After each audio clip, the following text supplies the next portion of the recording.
you are willing to learn new skills. Yesterday in the call, we talked about how growth is a basic human need. Most people don't know that, so they stay stuck and stagnant in their life, and they just hope and wish and pray for better things to find them. That's not going to happen.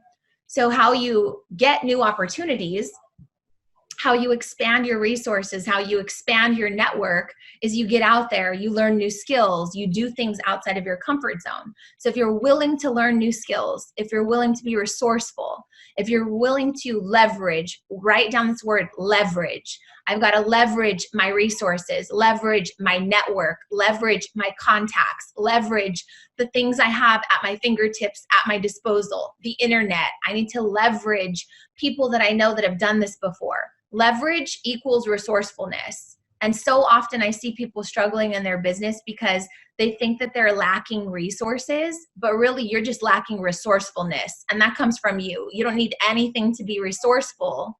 You need to get your ass moving. So that's my biggest gift to you. I see people want to be living these large lives with these great businesses, but they don't want to do the work. I Googled everything that I know. Literally, I've taken courses, I've gone to conferences, I've invested in my growth, and that's how I'm able to kind of help other people see the importance of growth. So raise your hand if you're going to be committed to learning new stuff in order to grow this business. Those of you that didn't raise your hand, I'm coming for you.